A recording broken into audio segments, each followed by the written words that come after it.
So next, the bridge winners got to play a nice, comfortable two spades. Steve, can you go ahead and take us through your auction?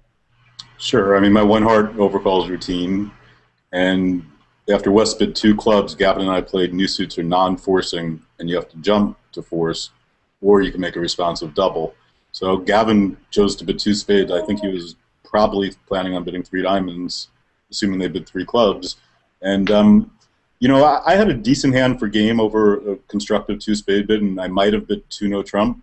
But I think it's very important to note that when your opponents are vulnerable and they volunteer a bid, they usually have their values. They're not just out there screwing around. Now, West's hand was actually pretty much a minimum, and they still had 18 high card points. So when they're vulnerable and you're in a marginal position whether to try for game or not, you should go low. And when they're white, you should be much more likely to go high because in that position they could be screwing around with you.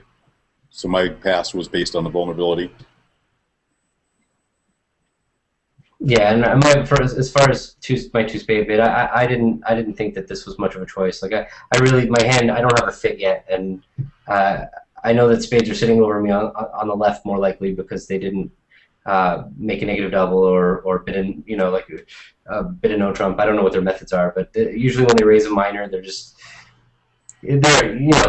some minor suit oriented hand, and to me like our non-vol one level overcalls are pretty wide range, and I have a singleton heart. Partner could have pretty much whatever, so I'm not a pass hand. I felt like I needed a fit really to have a chance. Like he did have wasted king jack of clubs, but he also had three incredibly important cards in the ten of spades, the ace of hearts, and the king of diamonds. Like for a hand that he doesn't have a fit, if he has a fit, he's going to raise me a lot. So he has to not have a fit and have three important cards. I wasn't sweating that. I don't care about being in two spades when we have this hand anyway. Okay. You want to go ahead and take us through the play?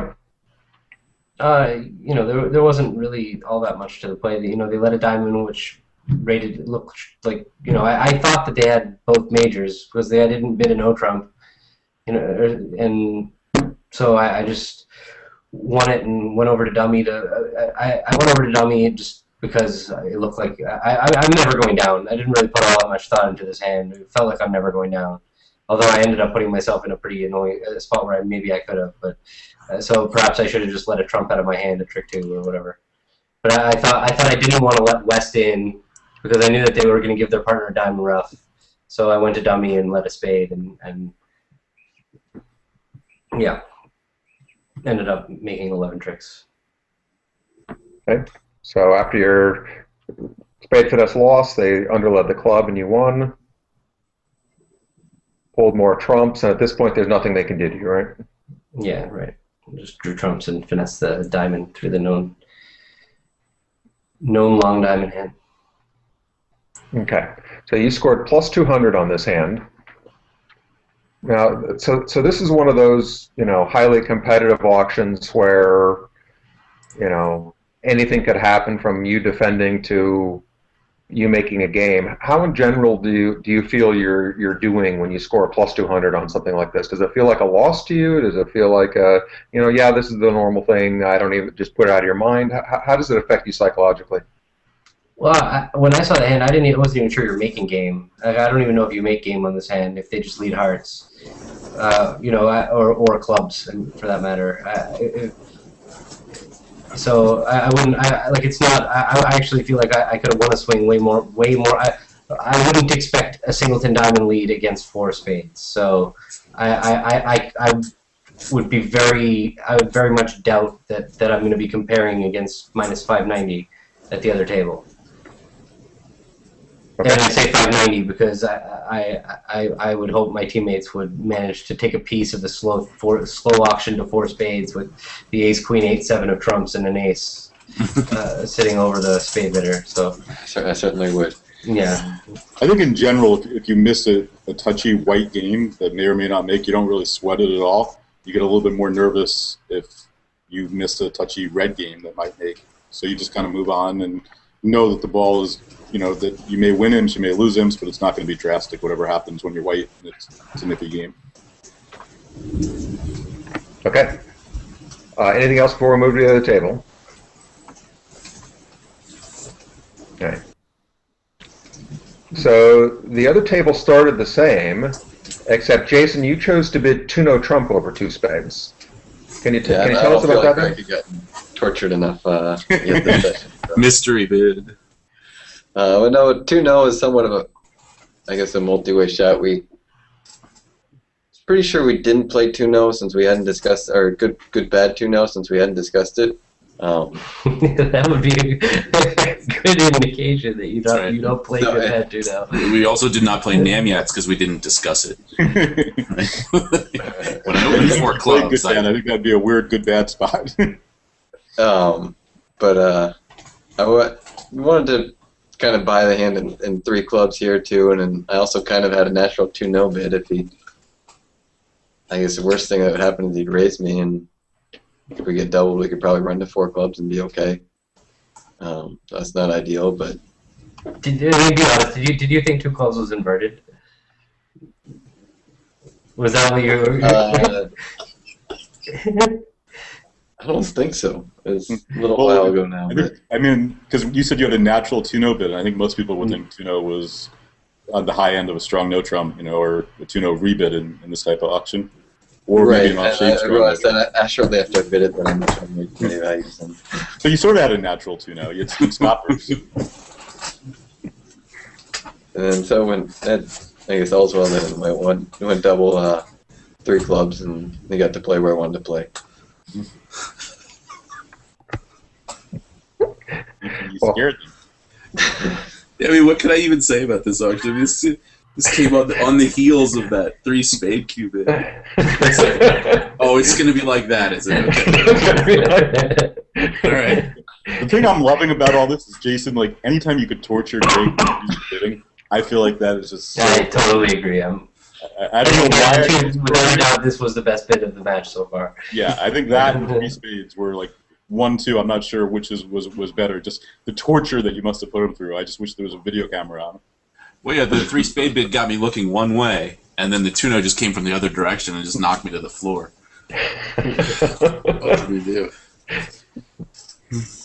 Yeah, I mean, fortunately, and in fact, I remembered this from the one in the previous challenge match. The nice thing about it was he made these bids where I was sort of staring at them like, what's going on?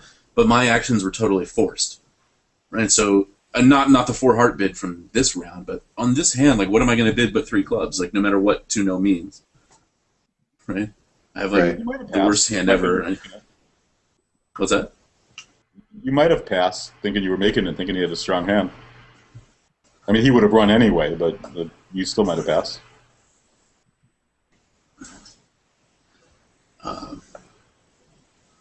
Okay. All right. I did not consider passing. So yeah, you've seen Jason the way he likes to bid with you, so you were on the ball. I think Feldman might have pulled back. He might have looked at his hand. Said, oh, I don't have a 19 count? Oh, okay. Yeah. I'm unbalanced. And yeah. Anyway, it seems to have cast a spell because North then didn't bid the diamond suit that it looked like he may have been planning to bid over a direct 3 clubs. And any insight as to why North didn't bid? Yeah, I don't think that it was actually the 2-no bid that cast the spell. I think it was South's double, and I'm guessing Danny was thought there was a really good chance his partner was going to double 3 clubs, and he didn't want to bid 3 diamonds in front of his partner. And even though he has a natural 3-diamond bid, he really wants to get his red against white opponents for a number, and after he went 2-no double, he felt like that was really in the game. Okay.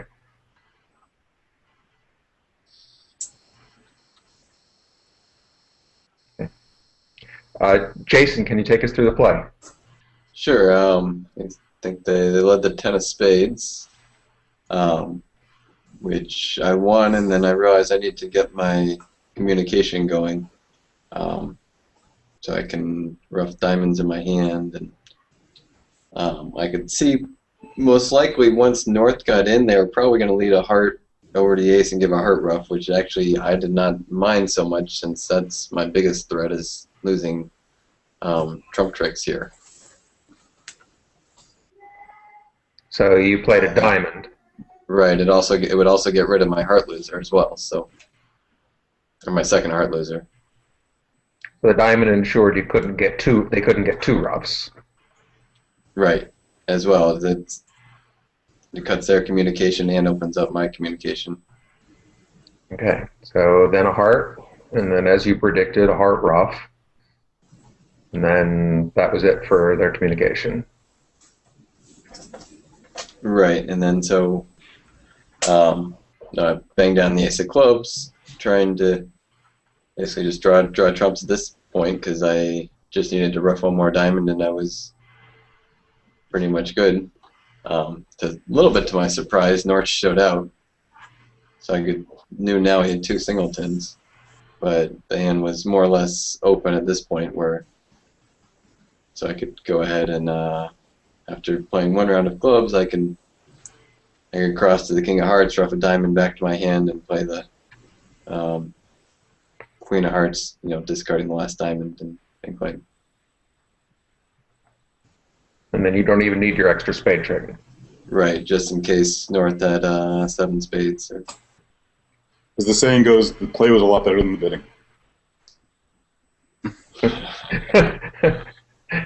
Well, they went plus on a hand that looked hard to go plus on, so it's hard to fault them too much. But. That's what we did. That's the way they roll.